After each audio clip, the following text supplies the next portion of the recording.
bal geskop. Die bal is gestopt. Deur. Hello everyone and welcome to today's episode. That was just a short skit to demonstrate what we're going to do today. If you're new to this, I would suggest skipping this video. This is a bit more advanced, and if you try and do this now, you will get frustrated. But the reason I did it is just because it fits with the active sentences. So please skip this video and come back later when you're more advanced. We have not done pronouns yet, so that plays a big role when you're trying to implement this. For example, say becomes haar and whatever. We'll get into more details. So yeah, and there are some extra rules, fine details, which you won't pick up now, which will make your sentences incorrect, and it will just frustrate you. So please, right. If you're still watching, I'm assuming you're more advanced, and let's get right into it. Changing the active to the passive form. Verander die bedryvende na die leidende vorm. This is when we change the subject and the objects, we swap them around.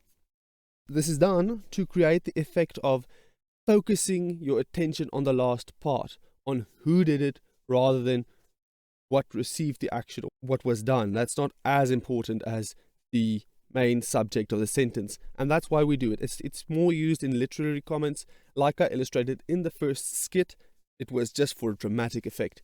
That's why we mostly use it, but you can use it in other circumstances as well. The present tense rules. Die teenwoordige tyd reëls. You need to move the main verb to the end of the sentence. You need to add word deur to where the verb originally was. You need to add ge as a prefix to the main verb. So the thing about this rule is that it is very general and it does not apply in all circumstances. For example, when you use an abstract verb like hou, that means to like, you can't really apply this because ek hou van haar. I like her. You can't say haar word deur my van gehou. That's very loose and lump, and that's just to illustrate that you can't use it for everything. Die seun skop die bal, the boy kicks the ball. Die bal skop die seun. The ball kicks the boy. Now you can see this doesn't really make sense on its own. So what we do is we move the main verb to the end, and we say word deur takes the place of skop. So what we have now is die bal word deur die seun skop.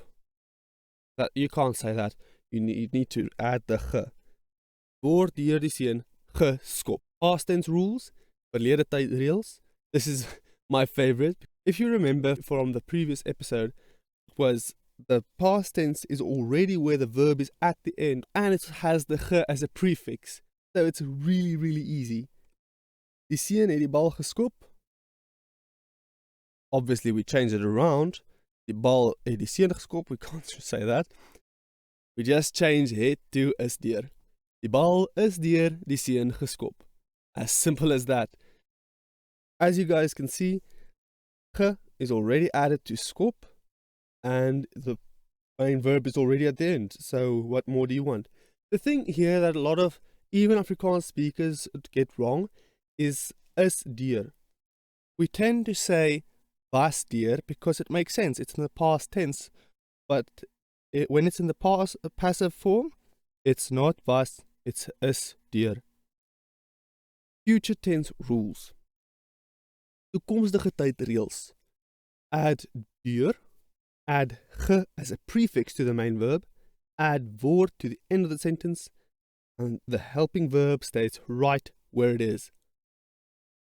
Okay, if you remember from future tense, from the active future tense, sal or gaan is now your helping verb.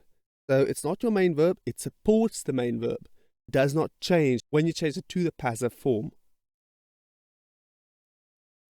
Die seun sal die bal skop. Die bal sal die seun skop. No. Die bal sal deur die seun skop. Still something's missing. Geskop word. Ah, there's our full sentence. Die bal sal deur die seun geskop word. And that's it. I highlighted the helping verb in blue just to help you see that it didn't change. Die bal sal deur die seun geskop word. You can also say die bal gaan deur die seun geskop word. It doesn't really matter.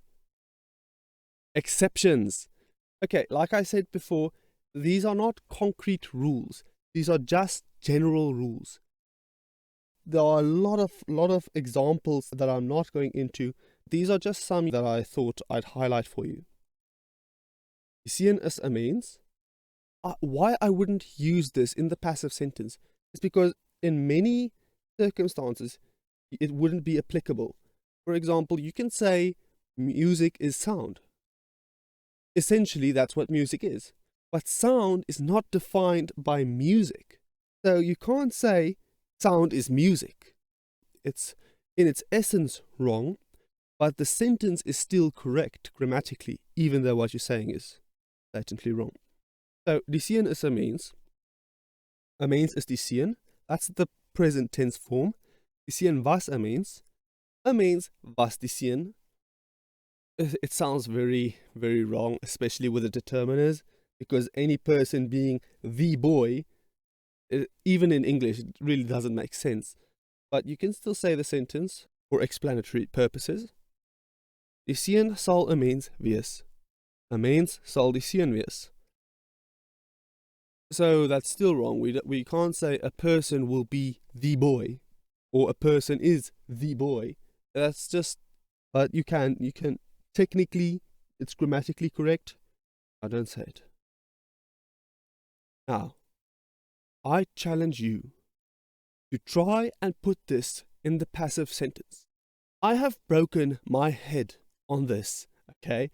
So, die seun het 'n hond. How on earth would you change it to the passive form? I have no clue. Die seun het 'n hond. 'n hond is deur die seun gehaat word. Hey, I don't know. Okay, so and I've tried with all these forms, and none of them make sense, and none of them are correct. So it, like I said, it's a syntax error. It doesn't make sense.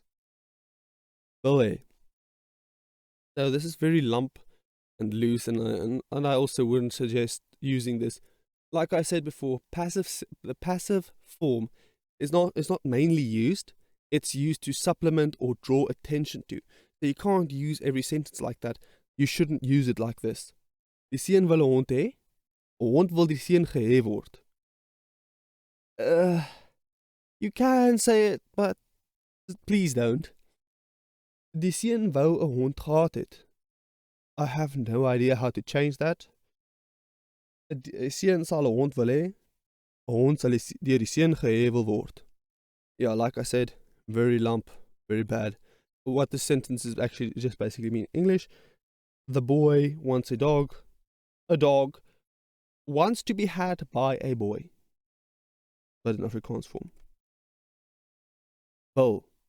You can maybe say dans sou hy wou if you take it to the past tense, or dans sal hy wil if you take it to the present tense. It's just saying he will dance, dance will he. Same thing in English. I'm not sure if this is correct and if you can say it, but still I would just try and avoid it. Hy sal wil dans, dans sal hy wil is how you would change it to make the most sense. And here's why I suggested that you rather not do this if you're a beginner. Some of these are extremely hard, and like I said before, the fine details is bound to catch you, especially if you're new. It actually caught me as a native speaker. So really, don't do this if you're not very confident in your abilities. You can try it, by all means, go for it. But yeah, you've been warned. Don't let this discourage you guys. So the ones that I want to highlight here is kameelperde is Oranje. Like I said before, you can't say Oranje is kameelperde because orange is not defined by giraffes. So in the next slide, I'll just give you some help. Okay, and this is the parts. So thank you guys for watching this video. I really do appreciate it. Let me know down in the comments below your score. The answers to the exercise will be in the description, just like in the previous video as well.